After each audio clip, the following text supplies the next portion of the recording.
ইতিমধ্যে আমি দেখতে পাচ্ছি বেশ কয়েকজন যুক্ত হওয়ার চেষ্টা করছেন।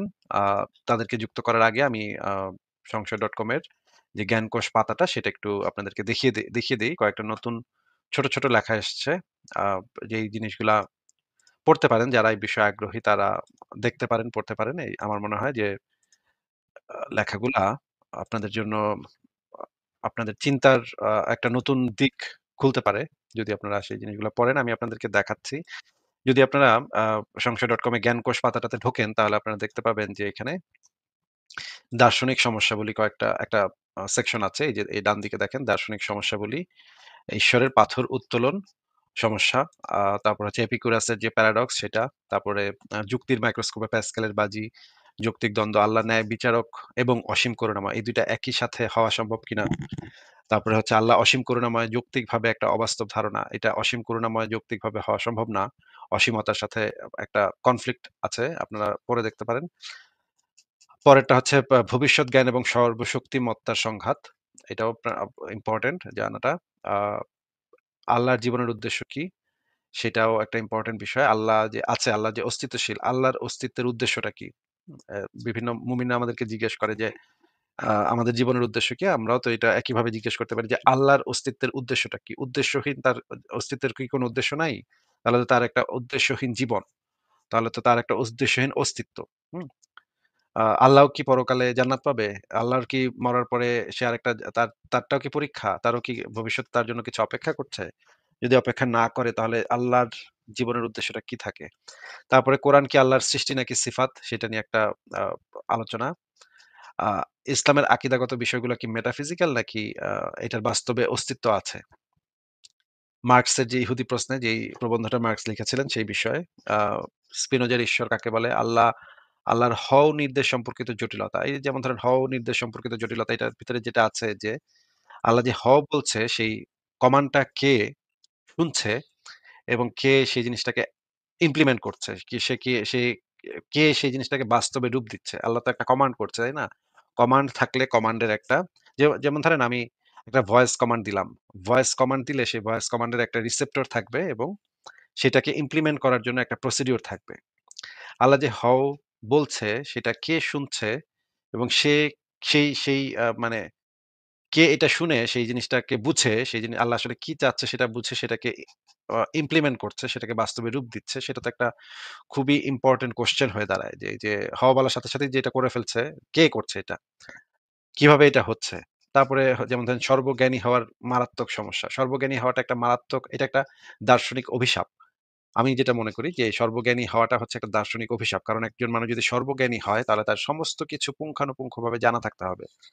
এখন এটা কিভাবে আ আমি অভিশাপ বললাম বা কিভাবে এই জিনিসটা একটা বিরাট সমস্যা তৈরি করবে? মানে আ আল্লাহর উপরে তো এই ধরনের বৈশিষ্ট্যগুলা মানুষ আরোপ করে দিছে। এখন মানে মানুষ মনে করছে যে এটাতে মানে যা ইচ্ছা তাই আরোপ করে দেই। কিন্তু এই আরোপ করার মাধ্যমে যে প্রবলেম গুলা দার্শনিক প্রবলেম গুলা তৈরি হচ্ছে, সেই প্রবলেম গুলার সলিউশন ও তো সেখানে থাকতে হবে। তারপরে আল্লাহর বক্তব্য যাচাই করার উপায় কি? আরেকটা হচ্ছে ইসলামে গায়েব জানা আল্লাহ কয়জন? হুম? এবং আল্লাহর বিবর্তন, সালাফদের শারীরিক ঈশ্বর থেকে দা দর্শ আ দার্শনিক নিরাকার সত্তা। এটা হচ্ছে একদম নতুন লেটেস্ট। এটার ভিতরে আপনারা দেখবেন যে কিভাবে আ এই গত ১৪৫০ বছর ধরে নিরাকার আল্লাহ সেটা আস্তে, আস্তে না সরি আকার সম্পন্ন আল্লাহ কিভাবে আস্তে, আস্তে নিরাকার আল্লাহতে পরিণত হয়েছে। এখন যেকোনো মুসলিমকে আপনি জিজ্ঞেস করেন আল্লাহর কি আকার আকৃতি আছে কিনা? তারা একদম হুট করে আপনাকে বলে দিবে যে আল্লাহর তো কোনো আকার নেই। আল্লাহ তো নিরাকার। কিন্তু এই যে নিরাকার এই ধারণাটা এটা আ কিন্তু ইসলামের মৌলিক বিশ্বাস না। ইসলামের মৌলিক বিশ্বাস হচ্ছে আল্লাহর হাত আছে, পা আছে, আঙ্গুল আছে, পায়ের পাতা আছে, সবকিছুই আছে। এবং আমরা যদি সালাফিদের বক্তব্য শুনি সেখানে আমরা দেখতে পাবো এগুলা। তাহলে এগুলা আসলো কোথা থেকে? এই যে নিরাকার আল্লাহর যে ধারণা সেটা আসলো কোত্থেকে? আপনারা দেখতে পাবেন যে আ এখানে গ্রিক দর্শনের একটা ভূমিকা ছিল যে এই গ্রিক দর্শন যৌক্তিকভাবে এই জিনিসগুলাকে আরবিতে এই জিনিসগুলো অনুবাদ হওয়ার পরে গ্রিক ফিলোসফির বিষয়গুলা আরবিতে অনুবাদ হওয়ার পরে তখন বিভিন্ন ইসলামী দার্শনিক এই জিনিসগুলাকে আ দর্শনের সাথে মানে ইসলামের একটা সামঞ্জস্য তৈরি করার জন্য এই জিনিসগুলা তৈরি করেছে। এই জিনিসগুলা পরবর্তীতে তৈরি হওয়া জিনিস। আপনারা যদি চান তাহলে এই লেখাগুলা পড়ে দেখতে পারেন। মুতাজিলা দার্শনিকরা এই বিষয়ে কি বলেছে? মুতাজিলা দার্শনিকদের যে আ মানে ফিলোসফিক্যাল প্রবলেম সলভ করতে গিয়ে তারা আল্লাহর অনেক কিছু কোরআন হাদিসের অনেক কিছু তারা বলেছে যে এগুলা ঠিক না, এগুলো সত্য না, এগুলাকে রূপক অর্থে নিতে হবে। কিন্তু সালাফরা কিন্তু সেগুলাকে আবার আক্ষরিকভাবে নিয়েছিল। এটার একটা দ্বন্দ্ব আছে। আপনারা এই লেখাটা পড়ে দেখতে পারেন। এই লেখাগুলো পড়লে আশা করি আপনারা নতুন কিছু ব আইডিয়া পাবেন। মানে এই বিষয়ের নতুন কিছু আইডিয়া পাবেন। আপনারা দেখেন। তো আমরা তাহলে এখন আমি তাহলে যুক্ত করা শুরু করি। যারা ব্যাকস্টেজে আছেন তাদেরকে যুক্ত করা শুরু করি। ১ম এ এমডি আকিব হোসেন আপনাকে যুক্ত করলাম। বলেন। হ্যাঁ, ভাই ভালো আছেন? হ্যাঁ, ভালো আছি। আশা করি আপনিও ভালো। বলেন। আচ্ছা ভাই, আমার একটা ছোট্ট প্রশ্ন ছিল যে ইসলামে যে আমি ধরেন আমি যদি নবীকে ইসলাম ত্যাগ করি, আমি যদি ইসলাম ত্যাগ করি, নবী রাসূলকে নিয়ে কোনো গালিগালাজ না করি, এটা কি আমাকে মৃত্যুদণ্ড কি বৈধতা দেবে নাকি বৈধতা হ্যাঁ, দেবে না? যখন আমি হ্যাঁ, হ্যাঁ, ইসলাম ত্যাগ জাস্ট আপনি ত্যাগ করেছেন।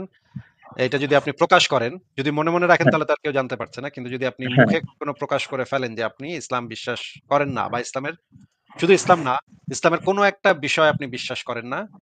যেমন ধরেন আপনি মনে করেন বললেন আমি ফেরেশতায় বিশ্বাস করি না। সবই করি কিন্তু শুধুমাত্র ফেরেশতাতে বিশ্বাস করি না। এইটুকু যদি আপনি বলেন তাহলে আপনি ইসলাম থেকে খারিজ হয়ে মুরতাদ হয়ে যাবেন এবং আপনাকে তখন হত্যা করাটা তাদের জন্য ওয়াজিব হয়ে যাবে।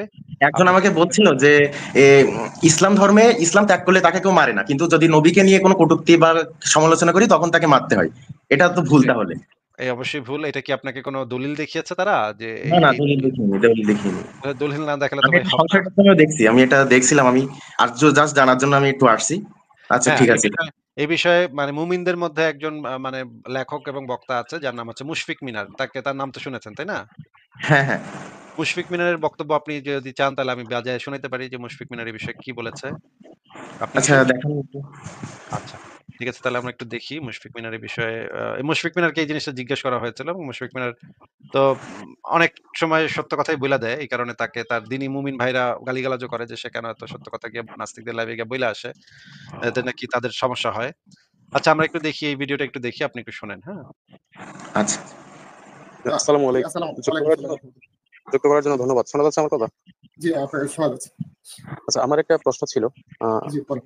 প্রশ প্রশ্নটা হচ্ছে ধরেন কেউ যদি ইসলামে বিশ্বাস হারিয়ে ফেলে, সে যদি হুম। ইসলামের যেসব দাবি-দাওয়া বা বিধি-বিধান আছে সেগুলোতে অবিশ্বাস করা শুরু করে, সে শুধুমাত্র অবিশ্বাস করবে। সে কোন ধরনের কটাক্ষ করবে না বা ইসলামকে নিয়ে সমালোচনা করবে না। তো সেক্ষেত্রে ইসলাম অনুযায়ী তার কি শাস্তির বিধান আছে? তার কি শাস্তির বিধান আছে বিনয় ভাই? যদি প্রকাশ না পায় তাহলে তার শাস্তির বিধান নেই। যদি প্রকাশ পায় যে সে মোরতাদ, তাহলে তো তার শাস্তি হয়। যদি প্রকাশ পায়, তাহলে সে নিজের মতো নিজের মনের ভিতরে রাখে, তাহলে তো আর সেটা তো আর খুঁজে খুঁজে তো আর দেখবে না যে সে মানে সেটা যদি প্রকাশ অন্তর থেকে পায় দেখার তাহলে ব্যাপারে রাসূল সাল্লাল্লাহু আলাইহি ওয়াসাল্লাম নিষেধ আছে যে তুমি হুম, মানে মানে মানুষ মানে যখন থাকে। মানে ব্যাপারটা যদি এমন হয়, আমি জাস্ট আমার পরিবারকেও বলি যে আমি ইসলামে বিশ্বাস করি না। কিন্তু আমি কোন ধরনের সমালোচনা করব না, কটাক্ষও করব না। শুধুমাত্র বিশ্বাস করি না, এই কথার কারণে কি আমার শাস্তি হবে ইসলাম অনুযায়ী? হ্যাঁ, শাস্তি হবে। যদি সেটা উপযুক্ত কর্তৃপক্ষ বিষয়টা অবহিত হয়, তাহলে আপনার শাস্তি হবে সেজন্য। আচ্ছা, মানে ইসলাম থেকে বের হওয়ার কোনো সুযোগ নাই। না, না। আচ্ছা, আপনি আচ্ছা কি ভাই, শুনতে বুঝতে পেরেছেন পারছি। ভাই? হ্যাঁ হ্যাঁ, আমি বুঝতে পারছি। আচ্ছা, এখন এখন বলেন, আর কি কিছু বলবেন? না না, থাক, এখন আর কিছু বলবো না, নেক্সট টাইম আবার যুক্ত হবো, সমস্যা নেই। কিন্তু আপনাদেরকে এই জিনিসটা বলে যান যে এই বিধানটা আপনার কাছে কিরকম মনে না হয়? ভাই, এটা তো ভাই সভ্য দেশে তো এটা আমার মনে হয় না করা উচিত, কোন সভ্য রাষ্ট্রে তো এটা করবে না। মানে আপনি কি বলতে চাচ্ছেন ইসলামের এই বিধানটা একটা অসভ্য বিধান নাকি? হ্যাঁ হ্যাঁ, অসভ্য বিধান আমি বলতে চাচ্ছি। হ্যাঁ, আমিও আপনার সাথে একমত যে এটা তো ভাই সভ্য সমাজে এই জিনিস কল্পনা করা হ্যাঁ যায় না। হ্যাঁ এটা একটা অসভ্য হ্যাঁ বর্বর হ্যাঁ আইন, তাই না? হ্যাঁ। ঠিক আছে। আকিব হোসেন, আচ্ছা তাহলে আপনাকে বিদায় জানাই। আচ্ছা। তাহলে পরের জনকে যুক্ত করি। অনেকে আছেন যাদের ডিভাইস পারমিশন আপনারা দেন নাই, তো আপনাদেরকে রিমুভ করে দিচ্ছি। পরের জনকে যুক্ত করি। মানুষ আপনাকে যুক্ত করা হয়েছে, বলেন আপনি। আসাদ ভাই ভালো আছেন? সরি, আসিফ ভাই ভালো আছেন? হ্যাঁ ভাই, ভালো আছে। আশা করি আপনিও ভালো। বলেন তাহলে। যে আমি আসলে কথা বলতে চাচ্ছিলাম কিছু, এখানে ফারাজ ভাইকেও লাগতো। উনি কি আজকে লাইভে জয়েন হবেন? তা তো এখনো বলতে পারছি না, ওনার সাথে কথা হয় নাই। দেখি উনি যদি মনে হয় আসতে পারে। তাহলে ভাই আমি ব্যাক স্টেজে অথবা বাইরে থাকি, উনি আসলে আমি জয়েন দিব। আচ্ছা, ঠিক আছে। তাহলে আপনাকে বিদায় জানাই। ভালো থাকেন। আপনাকে ব্যাকস্টেজ থেকে মানে সরায় দিচ্ছি। আপনি একটু YouTube থেকে দেখেন। উনি আসলে আপনি চলে আইসেন। আ তাহলে ঠিক আছে। পরের জনকে যুক্ত করি। রফিক আপনাকে যুক্ত করা আছে। বলেন আপনি। ভাই কি শোনা যাচ্ছে? হ্যাঁ, শোনা যাচ্ছে। বলেন। ভাই একটু বৌদ্ধ ধর্ম সম্পর্কে জানতে চাচ্ছিলাম। মানে আমি যখন একটু এই ধর্ম সম্পর্কে জানা শুরু করি, আমার মনে হয় যে এই ধর্মটা অন্যান্য ধর্ম হচ্ছে ভালো। তো এই বিষয়ে আপনি কি বলতে চান? ধর্ম মানেই হচ্ছে অন্ধবিশ্বাস। কোন ধর্মই অন্য ধর্মের থেকে যে আ ভালো, খুব ভালো এটা বলা যায় না। কারণ সবগুলাই অন্ধবিশ্বাসের উপর নির্ভরশীল। আপনাকে মানতে, বিশ্বাস করতে বাধ্য করবে বা বিশ্বাস করতে আপনাকে হবে আল্টিমেটলি যে, যে জিনিসগুলো আপনি আ বোঝেন না বা জানেন না বা যুক্তিতে আসে না সেগুলো আপনার বিশ্বাস করতে হবে। এটা সব ধর্মের একটা প্রধান বৈশিষ্ট্য। কিন্তু আপনি যদি বৌদ্ধ দর্শন সম্পর্কে বলেন যে বৌদ্ধ দর্শনটা কেমন? বৌদ্ধ দর্শন অপেক্ষাকৃতভাবে ধর্মগুলা থেকে বেটার। কিন্তু বৌদ্ধ ধর্মকে যদি আপনি বলেন তাহলে ধর্মটা ওই অন্য ধর্মগুলোর মতোই। নানা ধরনের অন্ধবিশ্বাস, নানা ধরনের কুসংস্কার এগুলোর ভিতরে আছে, ধর্মের ভিতরে আছে। কিন্তু যদি আপনি ফিলোসফি বুদ্ধিস্ট ফিলোসফি নিয়ে পড়ালেখা করেন, সেটা অবশ্যই খারাপ কিছু না। সেটা অবশ্যই ভালো। এই বৌদ্ধ ধর্মের ২-১ টা বিষয় একটু খারাপ কি দেখানো যাবে? যেমন কোনো বৈশিষ্ট্য যেটা খারাপ বা বর্বর? যেমন বৌদ্ধ ধর্মে যে ইয়াগুলা আছে, গ্রন্থগুলা আছে সেখানে একটা জায়গাতে বলা আছে যে নারী হচ্ছে মলমূত্রের মতো। আ মানে যে বুদ্ধিস্ট যে পন্ডিতরা তারা বলছে যে আমাদেরকে ম মলমূত্র খাইতে দিলে আমরা মলমূত্র খাইয়া ফেলবো। কিন্তু নারীর কাছে আমরা কখনো যাব না। এই ধরনের বক্তব্য দেয়া আছে যে নারী সম্পর্কে অত্যন্ত অভদ্র, অসভ্য কথাবার্তা বলা আছে। আপনি এই বিষয়ে মানে একটু গুগলে সার্চ করেন। বৌদ্ধ ধর্মে নারী এটা লিখে সার্চ করেন। মুক্তমনা.com এ নিলয় নীলের একটা লেখা আছে এই বিষয়ে। রেফারেন্স দিয়ে একটা লেখা আছে। সেই লেখাটা আপনি একটু পড়তে পারেন। জি ভাই, ধন্যবাদ। ঠিক আছে, তাহলে আপনাকে কি বিদায় জানাবো? হ্যাঁ ভাই, ঠিক আছে। আচ্ছা, ঠিক আছে, ভালো থাকেন। তাহলে পরের জনের কাছে চলে যাই। আ সত্য উদ্ঘাটন আপনাকে যুক্ত করা আছে। বলেন আপনি। আসিফ ভাই আমাকে শুনতে পাচ্ছেন? হ্যাঁ, শুনতে পাচ্ছি। বলেন। ধন্যবাদ। আচ্ছা, পরকালে যত বিশ্বাস করা হয় ইসলাম ধর্ম অনুযায়ী, আ পরকালে যদি ধরেন আমার ৪ টা বউ, আমি সহ সবাই মারা গেলাম এবং হাসরের কার্যক্রম শেষ হলো। তার পরবর্তীতে আমি জাহান্নামে চলে গেলাম। আমার বিবিরা জান্নাতে গেল। তাহলে তারা কিভাবে ওই যেই লোভনীয় ইয়াগুলা দেখানো হইছে, আশা দেখানো হইছে এগুলা কিভাবে পূরণ করবে? কারণ আমি তো জাহান্নামে, এরা তো জান্নাতে। এদেরকে মুমিন দিনই মুমিন ভাইদের ভিতরে ভাগ-টাগ করে দিবে। অসুবিধা কি? মনে করেন গোলাম আজম একজনরে পাইলো, সাইদি একজনরে পাইলো, ওসামা বিন লাদেন একজনরে পাইলো। এভাবে ভাগ-টাগ করে দিয়ে হবে আরকি। মানে নারীরা কেন এরকম কোন দলিল আছে যে নারীরা বলে দেওয়া হইছে তোমার স্বামী যদি জাহান্নামী হয় তোমরা এরকম ভাবে সময়গুলা পার করবা? না, এরকম তো বলে দেওয়া হয় নাই। কিন্তু যেটা আছে যে না, জান্নাতে যে নারীরা থাকবে সেই নারীদের যদি স্বামীরা যদি এরকম থাকে যে স্বামীরাও জান্নাতে, তাহলে তারা সেই স্বামীদেরকে পাবে। আর যদি স্বামীরা জান্নাতে না থাকে তাহলে অন্য মুমিন ভাইদের সাথে বিয়ে দেওয়া হবে। এই ধরনের কথাবার্তা কিছু জায়গাতে বলা আছে। হুম। আচ্ছা, আচ্ছা, ধন্যবাদ ভাই। এটুকুই জানতাম। ওকে, ঠিক আছে, ঠিক আছে ভাই, ভালো থাকেন তাইলে। ওকে, ওকে। আচ্ছা। তো উনি খুবই বিপদে আছে মনে হচ্ছে। ৪ বিবি, উনি যদি জাহান্নামে যায় গিয়ে উনার ৪ বিবি কই যাবে? এটা নিয়ে উনি খুবই বিপদে আছে। তো ঠিক আছে, পরের জনকে যুক্ত করি। মুক